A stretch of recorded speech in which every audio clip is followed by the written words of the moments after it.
Pues, si os parece, vamos a pasar ya a la segunda ponencia del día. El siguiente ponente es Alok Nandi, viene de Bruselas. Y Alok nos va a hablar de creación transmedia, pero desde un punto de vista distinto, desde una perspectiva diferente. Alok es un creador, es un diseñador de experiencias, ha trabajado en entornos de innovación, en entornos de creatividad, ha trabajado en proyectos educativos, en proyectos artísticos, ha trabajado en proyectos editoriales. Alok, tienes la palabra. Gracias. Can you hear me? Good morning. So, my name is Alok Nandi. So you have the spelling of my name. First, I would like to thank the Telefónica team, Fernando, for having this and inviting me here. I'm based in Brussels, and before telling bits and pieces of stories, I would like to thank also the interpretation team and this fascinating team here of choreography, which is a very difficult exercise, and which is about translating from one world to another, which is about moving from one scape to another scape. And when Fernando asked me the title, I said this. And he said, don't be too theoretical. I said, don't worry. But maybe I will be. So, how are we going to play with that?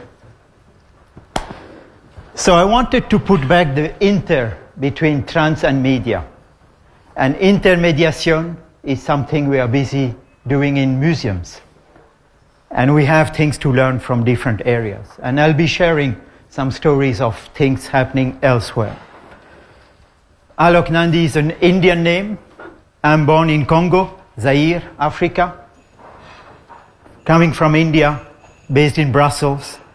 And I feel I have more the Latin touch compared to the Anglo-Saxon touch you heard this morning. So Robert, I'll tell things which might be... Where is Robert? He disappeared. Looking for Robert. So Robert is lost in translation, or am I? Yeah. So I'll be sharing stories which would be complementary to what he said. My reading of what he said would be a project and the mechanics of making a transmedia project. What I'll be working on is more going in many places, trying to do stuff out of these many places and see what we can build. The other element which puzzled Fernando is the D. Why is a D narrativo? Do you have an answer? Not yet. Maybe. Just to step back and go back 20 years, 50 years, 100 years. So D could be for desire. D is too much for digital. D stands here for distributed. Distributed desire with digital stuff. That could be if I have to pitch my story to all these professionals. By the way, who's coming from the museum world here? Is there any? No. Is there anyone doing some cooking here? Professional cooking? No. I'll be talking a little bit about professional cooking. Is there any publisher? Norma? Are you attached to Norma, the publisher? No. I'll be talking a lot about comic books and graphic novels. I'm asking Norma because I was the head of new media of Casterman, the publisher of Tintin. Everybody knows Tintin here? So, from comic books to screen space, to exhibition, to cooking, I'll do a mix of everything. And let's see, when is the transmedia moment? So my assumption here is not what, but when. And I'll come back to that later. How do we do our cooking so that what came on the plate is tasteful? That is my working assumption. So that is not too theoretical, I guess, Fernando. Cooking. Who's hungry here? It's okay, we are in Spain, so we have late lunch. By this time in Belgium, people would be freaking out. No more sugar in the blood, looking for food. So, let's come back to this very basic framework. Narrative is antithetic to interactive, whatever you want to say.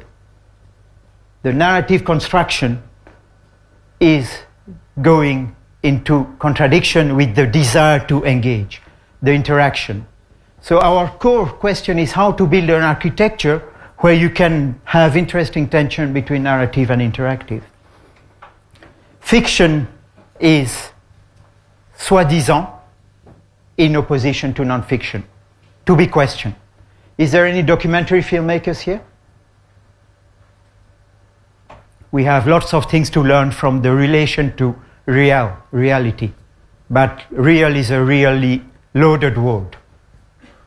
Real can be put into perspective with actuality, and we can dig into that.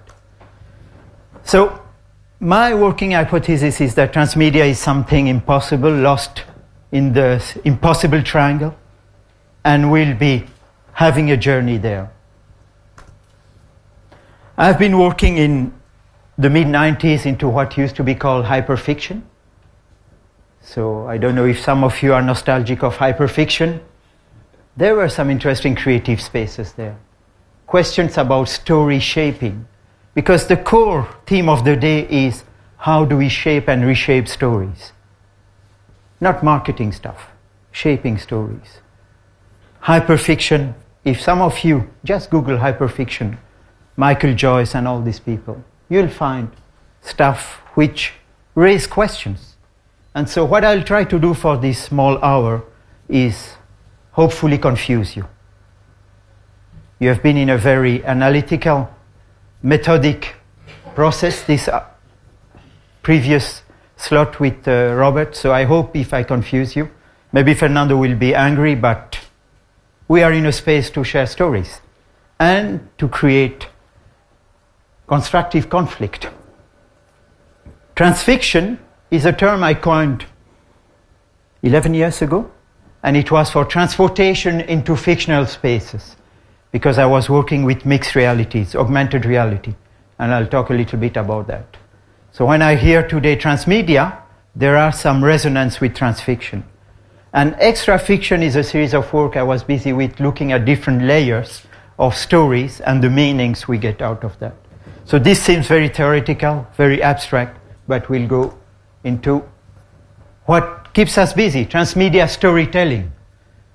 I think it's important to put the storytelling word next to transmedia, and not only transmedia. And Wednesday we'll have Henry Jenkins, and he's very much focused on using transmedia storytelling, if I'm not wrong. To that, what I add is co-creation story sharing. On one side we have the dynamics of giving, on the other side we have the dynamics of consuming, and then we try to see how to build an architecture for sharing stuff. And the word sharing came end of this morning with Robert. Experimenting, engaging, you have heard a lot about engaging, and experience, what the people feel at a certain moment. If I have to tell to my mother what I'm busy doing, it's, in French we have a word which is used sometimes in English. I don't know if it is in Spanish, and the word would be mise en scène. Scène, the situation. Puesta en escena. Yeah. So mise en scène is a very important word, which you find in documentary filmmaking, with the setting, which you find in fiction, which you find. And so what we are trying to do is how to set a transmedia story space so that there is interesting dynamics going on. Narrative dynamics, narrative energy. And what I thought is I'll go back 21 years ago. I made a book. Does anyone know this filmmaker, Satyajit Ray? Indian filmmaker, born in 1921, He got awards in Berlin, Venice. He got his lifetime Oscar Achievement Award in '92.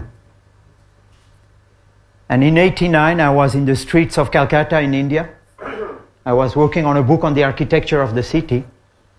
And I heard that this filmmaker, who was still alive in 1989, 1991, I thought I would go and give a ring on his bell door.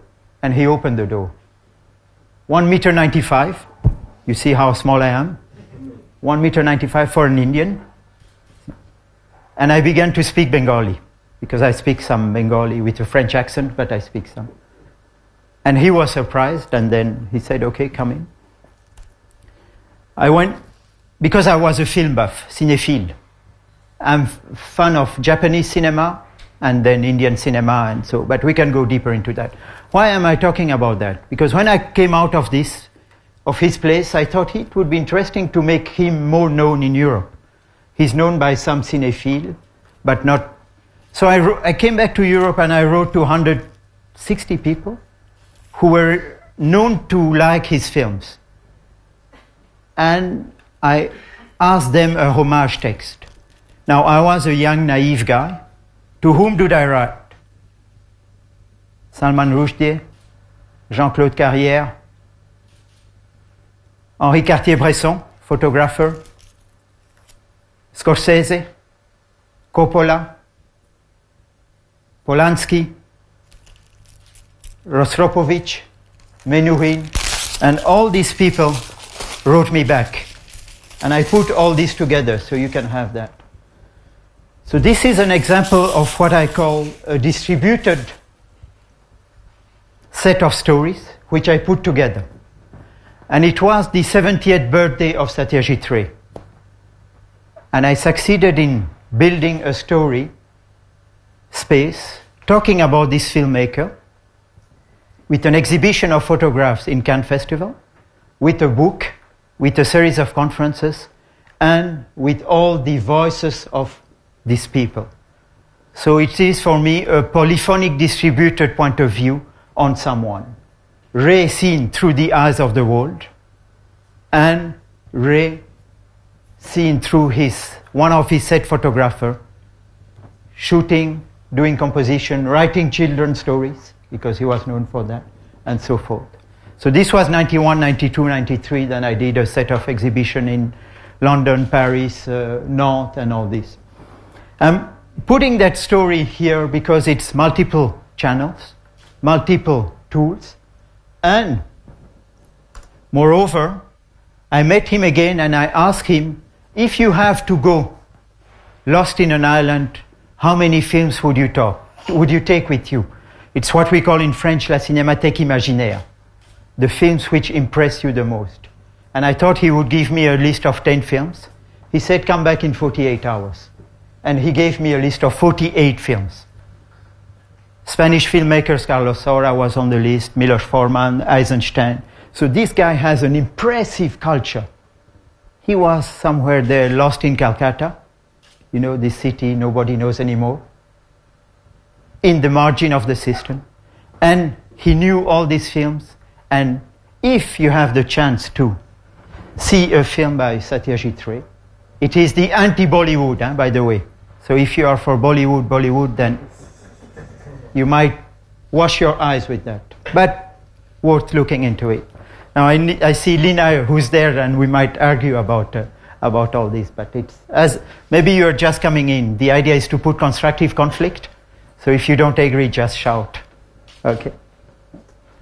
So I'm giving this example from the cinema world, fiction, non-fiction, exhibition, to go into the tension between narrative and interactive, between fiction and non-fiction, which I've been exploring in a series of augmented reality installation. Now, augmented reality is something which is quite known here. The simplest example is you take your phone, you show that to something, and you have a set of layered information on your screen.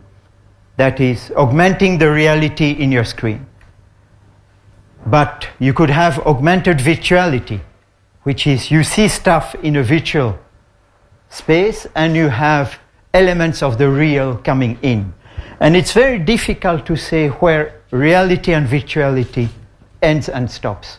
So you have what we call in technology and in interactive storytelling, the reality-virtuality continuum, which is something I thought I would brought in, though it may sound theoretical, but it allows to give a sense of the complexity of the world we live in. And the notion of telepresence is somewhere in the middle, and it is one of the channels we will be busy with in any kind of transmedia projects.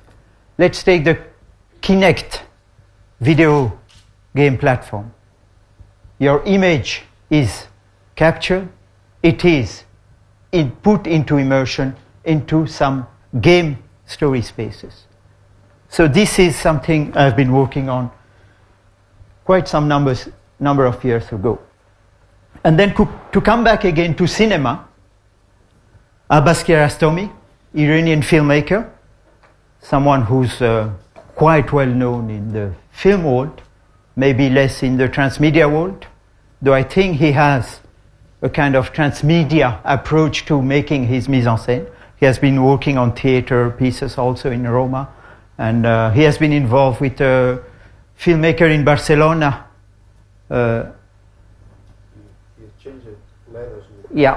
Exchanging letters, and there was an exhibition in Barcelona and in Paris.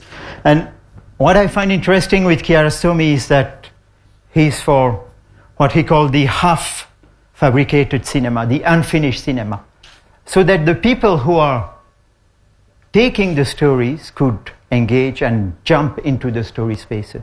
And this is with cinema, monomedia, so forth. But this was said in the end 90s.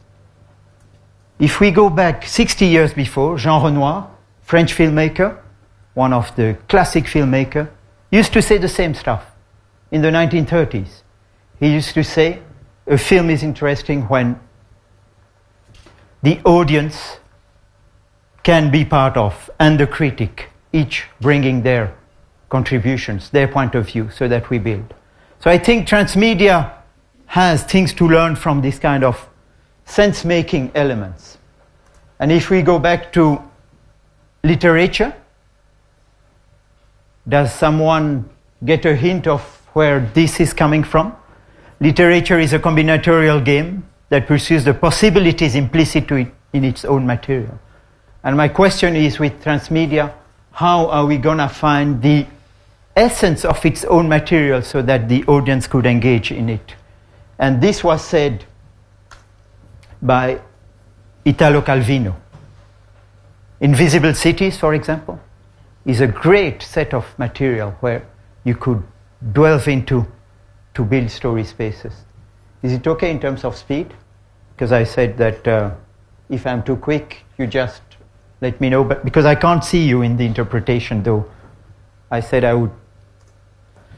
So, getting back into the conceptual transmedia series of projects, you have seen this morning a kind of project management oriented approach. While I was writing this kind of approach about writing and shaping interactive storytelling, we have to question about interfaces, aspect issues. How do we design spaces on the surface or ambience in the space so that we get the right atmosphere? Transmedia, cooking, anything is about finding atmosphere. And this atmosphere is something very difficult. You can have all the good equation, economics and so forth. Why is a theater piece fascinating? Because there has been something interesting in the tempo and so forth, you see. Object-oriented programming. Does some of you know Lev Manovich, for example, based in the US, California, who claims that storytelling is taking bits and pieces coming out of database and putting that together. We live in a database century now. All our data are stored in databases. All the stories are coming from bits and pieces of databases. So if we as storytellers want to master the languages of transmedia, intermedia, multimedia, and so forth, we need to understand what is happening with databases and what are the kind of rules and queries we need to put into. Co-designing. We don't do the stuff by ourselves. We are architecturing spaces, and there we need to see how to co-design the involvement of different stakeholders. And I'll come back with this notion of stakeholders. And project-oriented co-developing is what I would say Robert Pratton was talking about, is how to develop stuff, but again, we are not alone. And I thought I would go back into my archives. Did any of you hear about that code? It was a conference in Cambridge in 2001. I don't know if some of you heard about that. 2001 Cambridge Code, collaboration and ownership in the digital economy. So it was all before this Facebook and Twitter blah blah. Huh? We were living in another world. We didn't know that Facebook and Twitter would wash our heads. Oops, I went quite quickly.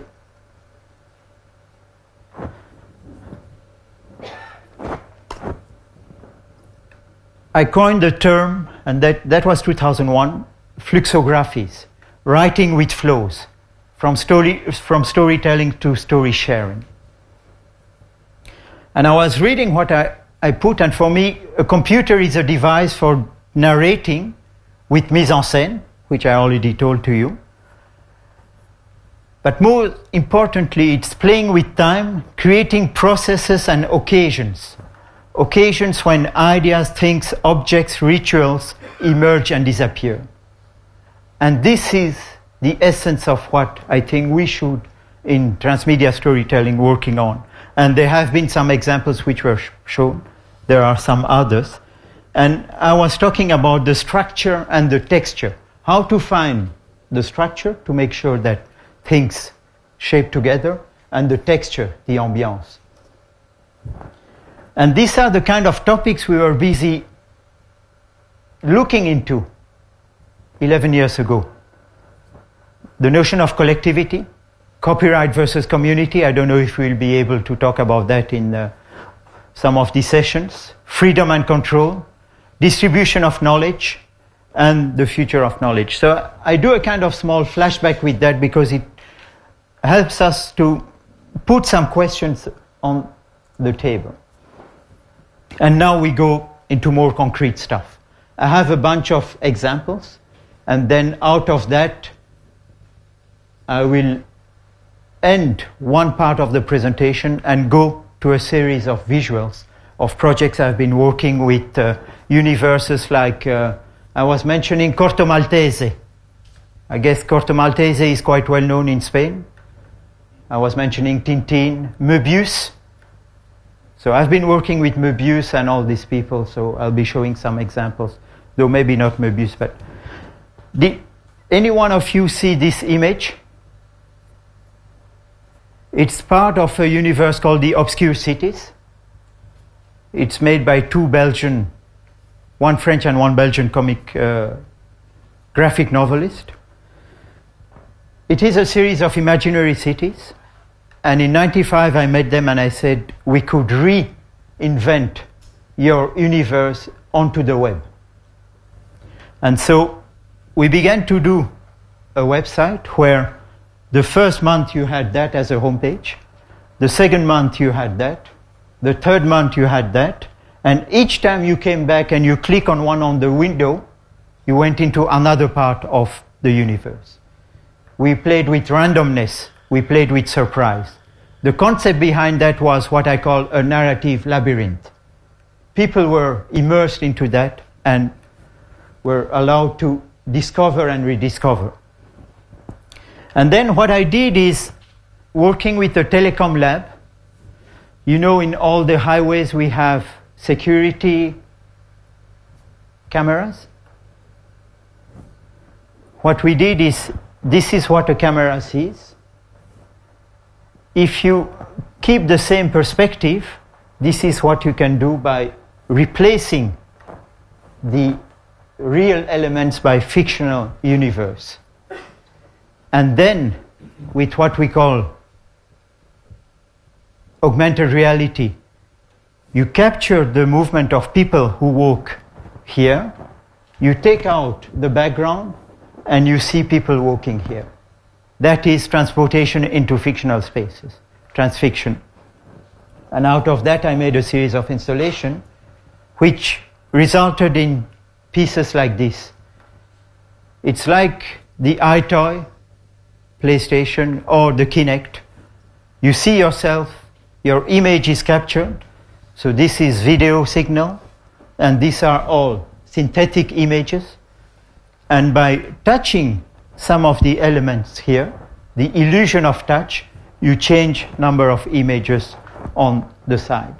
So it was about what we call natural interaction. You don't need any more keyboard or mouses, but you interact. It's your finger which becomes the mouse. And you have that today with Kinect. And what was possible is because the computing power is becoming cheaper, you could do that and get the audience immersed into story spaces and interact. So we did experiment like putting cameras in Belgium and in Paris and working on public spaces or semi-public spaces and having people who were in this, there was a small temporary exhibition here, interacting with people who were in the street near Brussels, you see. And the idea was to see how can we have people interacting at a distance and sharing stories, because number of elements they would see in front of the screen, like this one, would change in function of what people were doing in the other city. So we had a scenario behind. We did some script writing to make sure that based on certain incidents, based on certain occasions, things would change and you'd see another set of visuals, sounds, and story elements which would move. Then, using the same technology, more arty stuff like using your body to wipe out the image to read what is behind. This is something which is quite easy to do, but you need to do it. And then people get engaged, because if you are 2, 3, you are in front of the screen, and this is something we use for museums with children. How to engage children into museums by making them interact. Use their body, and you'd see how they would push the system. Then I walked into, did any of you hear the term cave? Cave is a space where you have 4 or 5 screens.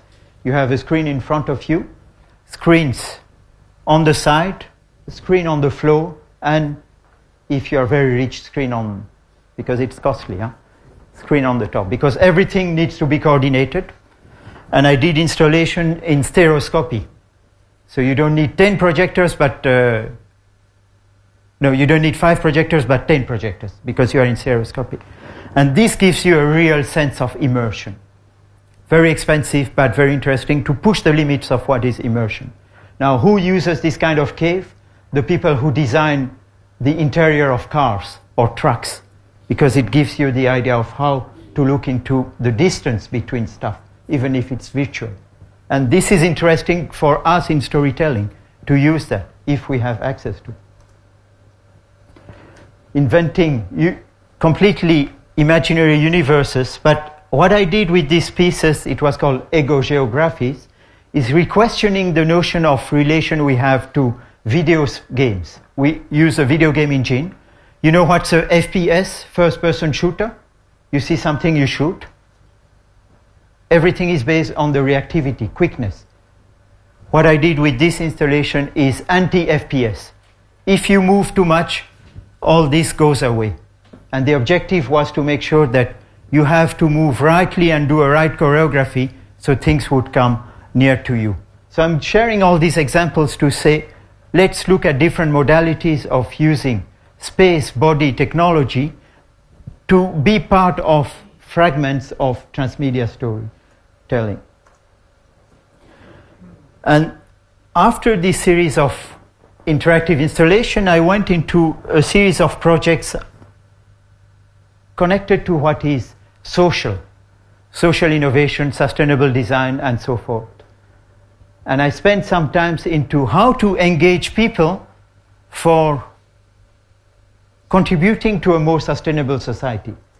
So we did exhibitions like in Centre Pompidou in Paris, using 12 scenarios involving children, like how do I use less water for the planet? How do I do better? How do I make sure that I have better food on the plate by collaborative cooking and so forth? So we are using this kind of storytelling approaches for sustainable development questions.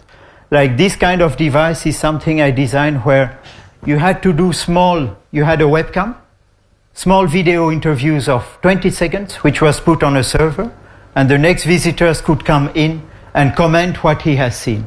And everything was based on a cell of 12 basic scenarios. How do I move efficiently in a city? How do I have good food in my plate? How do I make sure that the city is greener? All these kind of basic questions for which we don't have any clear answers. How do we make sure that we can engage people so that they contribute with their stories? So we are talking of bottom-up, creative communities contributing their stories so that we have a shared story spaces of all these complex questions. Using double projections with these 12 scenarios I was talking about. So scenarios are seed for thinking and contributing to stories. And this is in a more complex transmedia setting with exhibition, book, publication, folders, websites, Twitters, and all this kind of stuff. But all this was in the context of some core themes and questions. The same I did for an exhibition about Africa in Belgium, African communities. You know, there are some people coming from Congo. And there is an African museum, which is one of the Central Africa Museum, which is one of the biggest in Europe. But the African people in Brussels are not at all interested in the African museum. So how do we make sure that we get their point of view and that they are part of the story because it's also their story? So how do we make sure that it's not only a Western point of view, but that African are part of that? And that is part of the challenges we have if we look, compared to the examples Robert gave this morning, which was Anglophonic, which was more fiction-oriented. I'm talking here about stuff which are social innovation-oriented. Documentary film can look into relation with creative communities and diaspora and all this. So transmedia has got lots of things to play on this. So it's about experimenting, engaging, and experiencing, what I've been talking about. And I mentioned food, because last week I was in Finland in a workshop I designed for looking into design. What is design for us? Design is yet designing another chair, but we have thousands of chairs. So how can we rethink the notion of designing and enlarge its definition? We have strategic design, service design, interaction design, and now we come with narrative design, which you have seen more and more. What is behind the word narrative design? That is one of the questions I'm busy with, and maybe we'll have discussion about that. So food is something which I began to work on 3-4 years ago, because I was fed up of this virtual realities installation. Food is tangible. I have my daughter. If I don't make the food, she will be not having things on her plate. So let's go back to real stuff, if we can call that real. Now, food for me is a media carrier, is a storyteller carrier. You can tell stories via food. So that's why I'm interested into food. And when you go in certain areas, and I'm quoting India, East India, Calcutta, Sandesh is a term which means both a sweet food, cheese, but it also means information, stories. And when you go somewhere, you always carry a box of sandesh, and they receive you with some other sandesh. They don't give you the sandesh they just got. So they are running. So it's about giving and taking. So you have all these rituals. So I've been working on food making and then doing workshops on food making and then sense making and what it can bring to creative process, to story. What kind of stories do we share? So we brought in Helsinki a Korean origin chef, 2-star Michelin, a kind of El Bulli type, interested in molecular cuisine, but looking beyond molecular cuisine, because you know kimchi, fermented cabbage in Korea for so many days or so many weeks or so many months. If you, with spices, chili and so forth, if you put 1 spoon of kimchi in your mouth, you have 22 flavors. 22. They have been working with Biomolecular Institute. So this chef has done a deconstruction of the 22 flavors, and you go into his restaurant and you have 22 plates. And each spoon you put in the mouth is. So why am I giving this example? Because it's linearity of something which is synthetic. I'm talking about 3 things. How to make the essence, it's synthetic. How to play with the dramaturgy, that is linearity. We begin with stuff, we have dense moment, we have, you know, the classical constructions in script writing. And I'm interested in another area which is tabularity. What do I mean by tabularity? It's a comic book. I'll show some example. It's the screen. When I see something on the screen, my eye goes into several directions and picks something. Tabularity is something which happens on the table. When I eat in a Japanese or a Chinese restaurant, I pick what I want. I have the control of the process of consuming.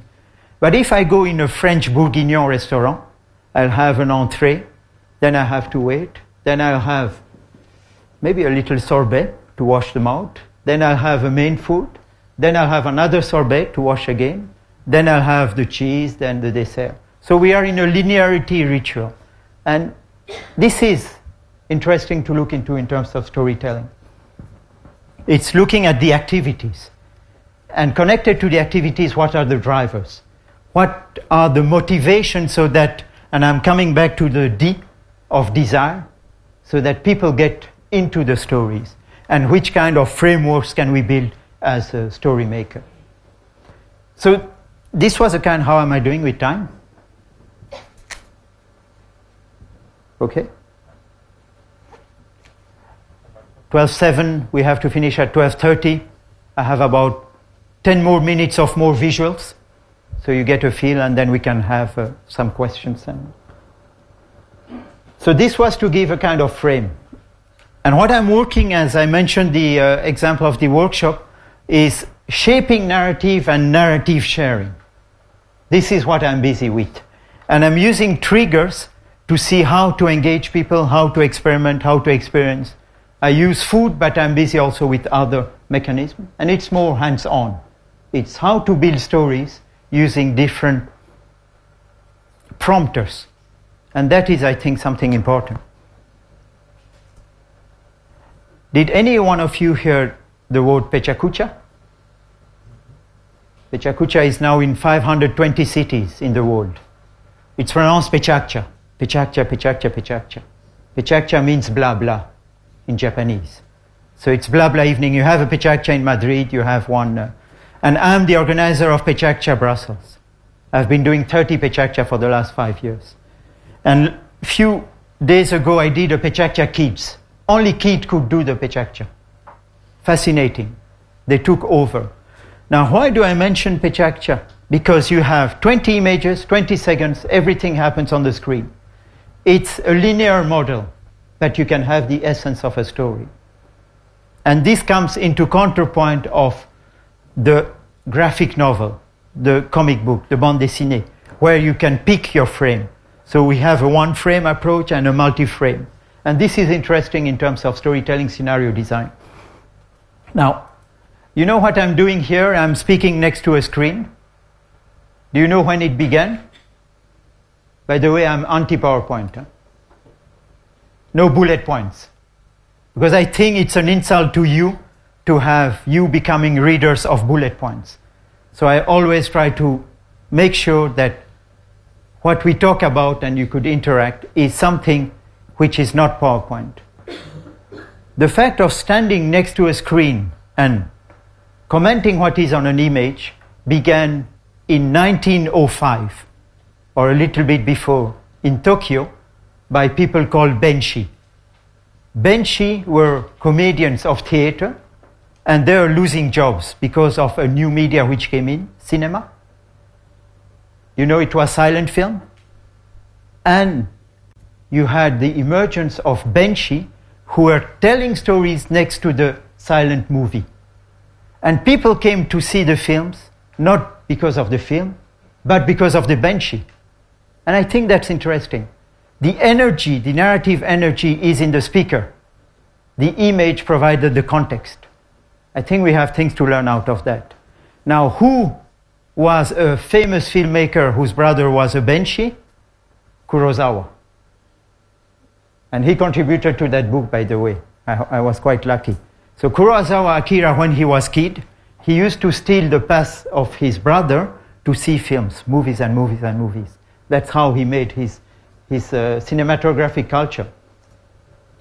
And so, when I talk about trans-intermediation, by these examples I gave, is to try to see that we have a long story of transmediacy, but we have to put that into perspective. And what I tried is to take different angles so that it completes what you heard this morning.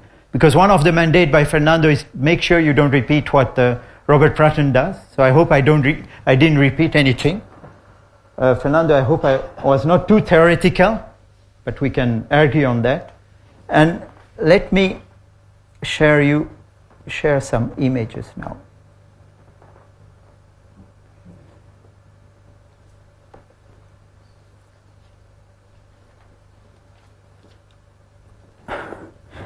L'Amazon was a video game designed in 96-97. It's a kind of hint to Amazon, fictional spaces. And I designed this website story spaces. And I took a focus on what I call the point of view. And why did I take a point of view? Because all the video games were 360 degrees panorama. And you had to find your ways by jumping from hotspot to hotspot. And it was a kind of Myst. I don't know if some of you remember the video game Myst. It should be now a classical of all the transmedia people. We should have a session looking at Michael Joyce, Myst, and all this, to make sure that in terms of storytelling, story shaping, there are stuff which were already done and which could be applied today.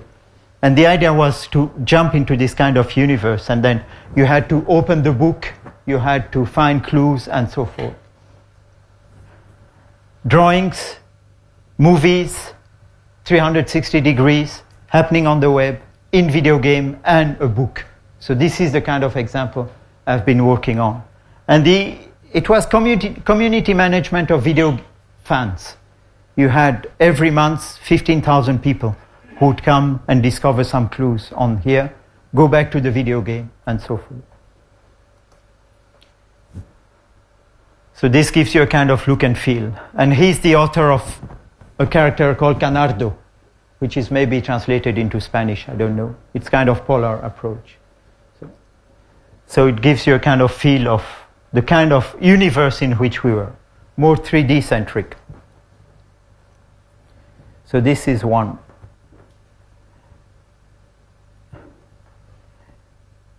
Then maybe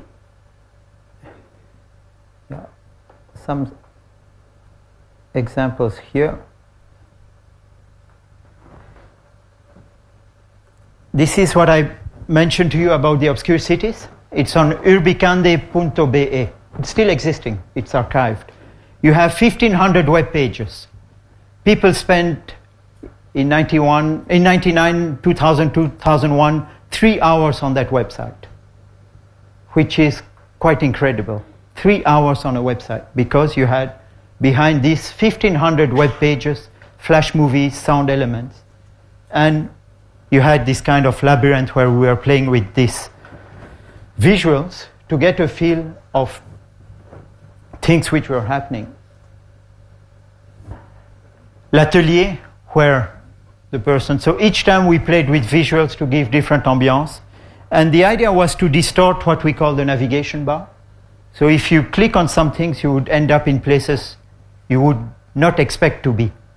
Storytelling is about distorting expectation, maybe. We can argue about that.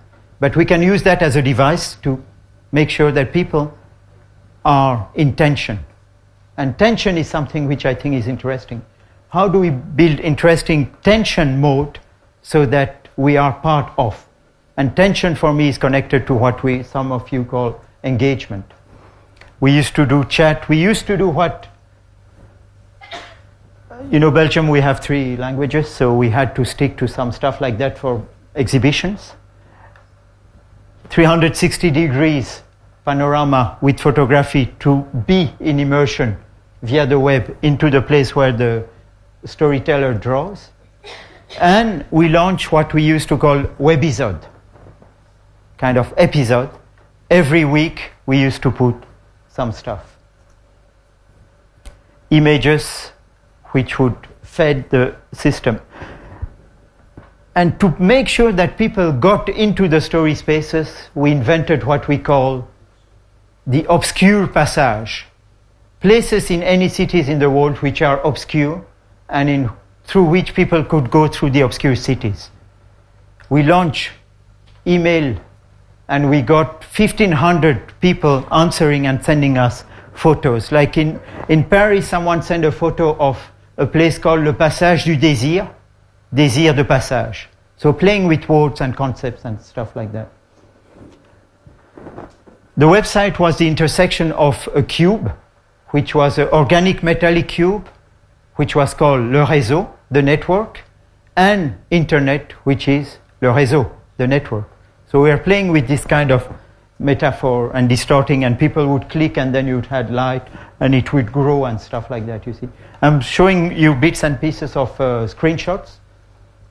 So it gives you an idea of everything we were using. Maps, elements of visuals, vegetals, animals, museums. In Paris you have le Musée des Arts et Métiers. It is a complete subway which is designed by one of these guys, François Skeuten. So we had material to do this kind of immersive story spaces. So I'll quickly. So the core components in terms of storytelling are 2. You had the cities which were characters, and you had a series of fictional or real characters. Like here, Jules Verne was part of the characters. The photographer Nadar. So we were playing with what we call retrofuturism. Cities which don't exist in the future, but taking element of the past, retro, and it became a kind of retrofuturistic narrative labyrinth, which seems very theoretical, but to put in a nutshell. And then I talked to you about this, putting cameras and having people immersed into that.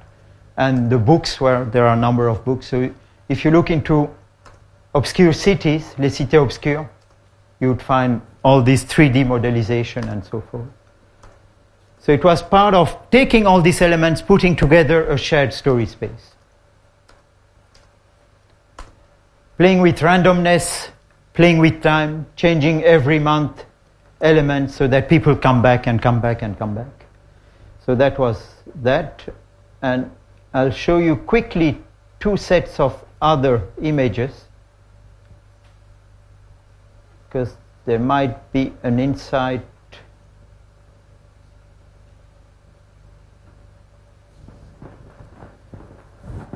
So this is the website, or this was the website of the publisher of Tintin, Casterman, kind of the partner of Norma. We used to play with universes like this. Tardy, forget any navigation elements.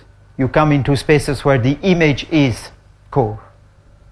And then only after a series of images, then you would end back in this kind of visuals. But what we did is pixel by pixel, we would reconstruct this image so that this would begin to move. So people would come and they would be surprised. You'd have a light on the Eiffel Tower and so forth. We made partnership with newspapers like Libération.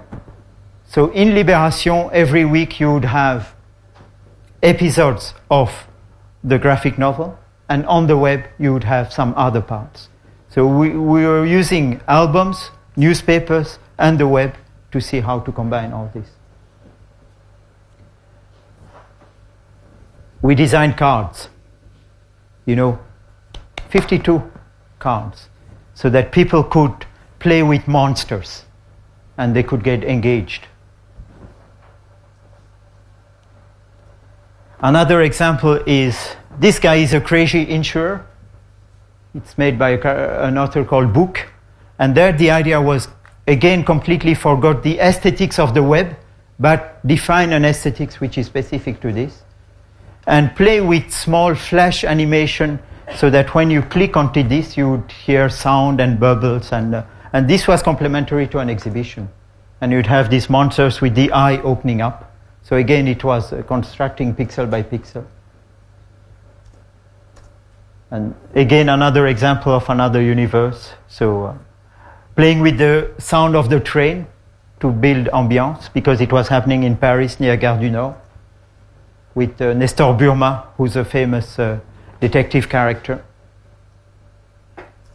So to give you a kind of visual palette of things I was busy with. Comès, playing only with black and white, and see that on the screen, make sure that it's beautiful for the screen, not only for the paper. And that is what I was calling about the notion of tabularity. You have many bits and pieces of the stories on one moment, and you have to play with.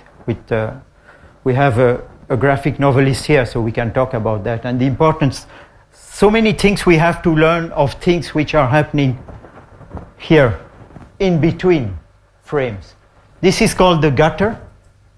In our head, we reconstruct the story, time and space, based on things we don't see. So what we see, what we make sure that people see on the images are fragments. How can we learn as transmedia storyteller from this, so that things that we don't tell, people invent in their head? And that is where we'll have story sharing and story engagement. And it is very difficult. Corto Maltese, again playing with pictograms, symbols, and make sure that we have different type of aesthetics, like the water painting. On one side you have the universe of the author. On the other side we need to do information design, to make sure that people know where they are and where they can go. So these are questions which are also part of what we call web design, but which we need to master to make sure that the navigation into these story spaces are interesting, using photographic. This was Hugo Pratt Kid, the author. This is another series of universe again. So I'm quickly going through that because I know that we'll be running out of time. But it gives you a kind of approach of what we can do.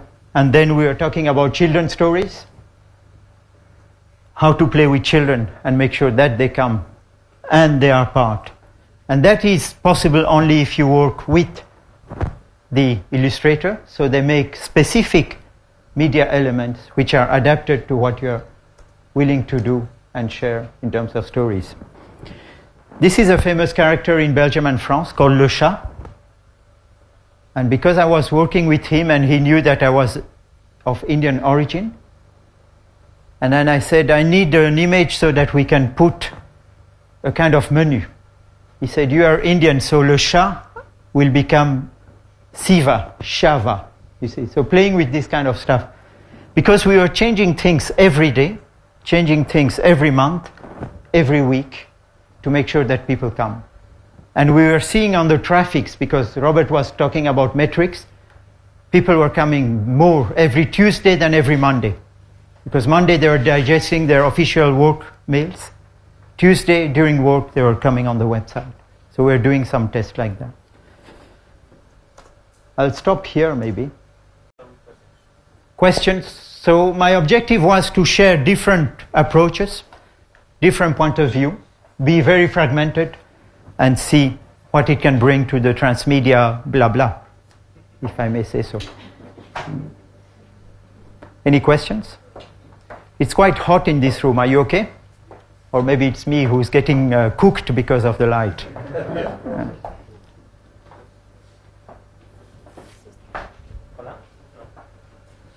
There's no sound.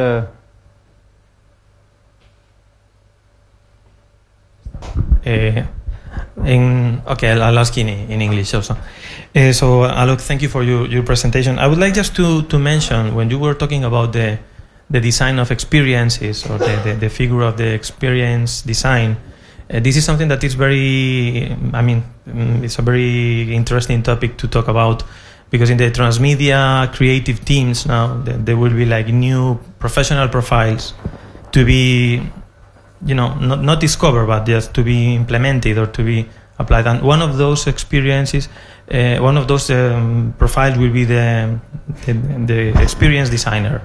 Could you talk a little bit more? For example, the example you were commenting about the museums, for me is especially important. Museums are going, same as film festivals and some other events, are being have to be reinvented, and looking for new, better, immersive experiences. So could you please talk a little bit more about that? There are two terms I would like to put in resonance. Experience designer is for me a kind of word which is similar to film director. A film is a film if there is direction. An experience is an experience if there is direction. So for me, we are using same words for different words for the same kind of practice.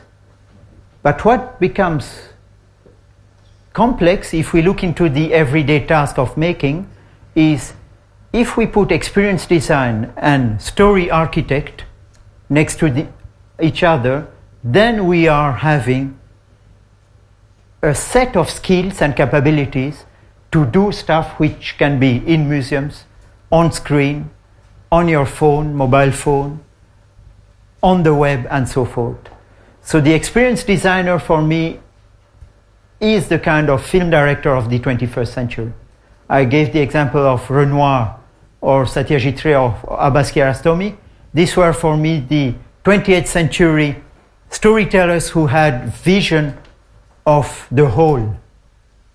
Today, do we have schools or laboratories of places where we can train and make sure that we have storytellers who can have visions of whole and then do the implementation on specific channel, surface, and so.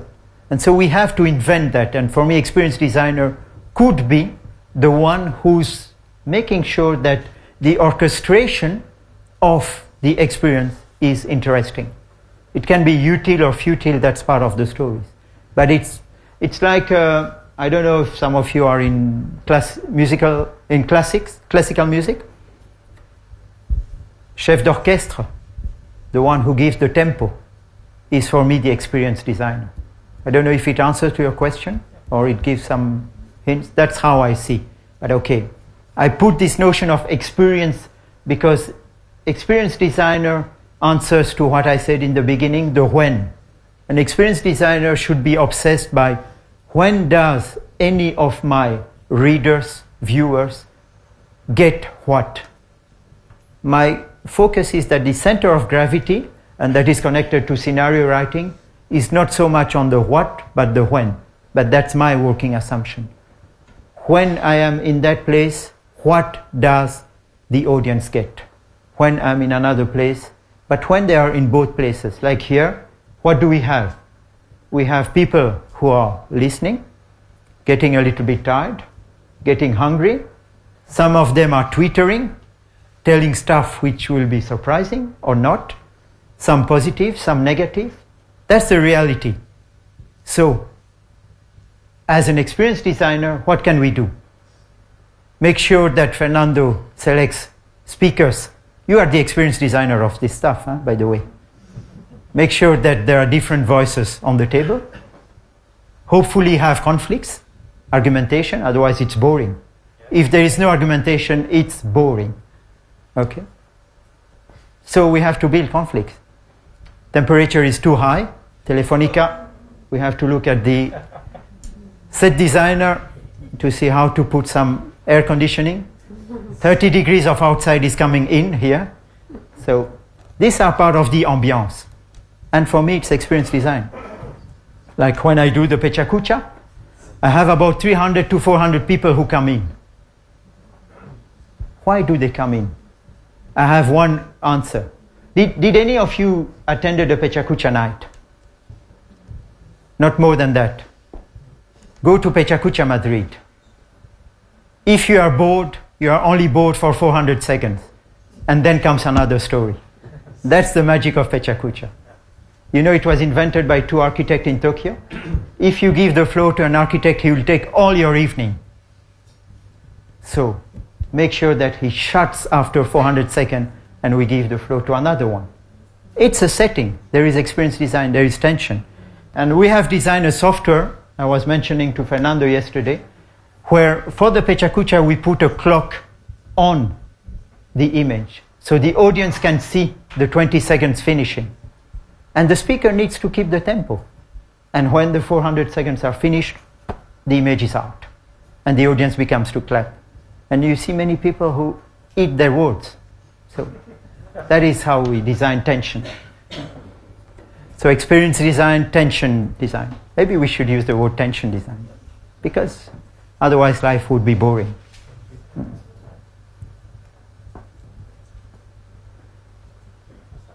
Any other question? Or yeah.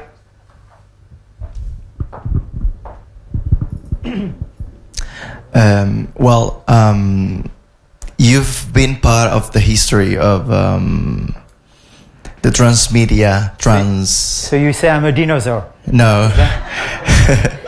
Almost, but no. Okay. You can see here.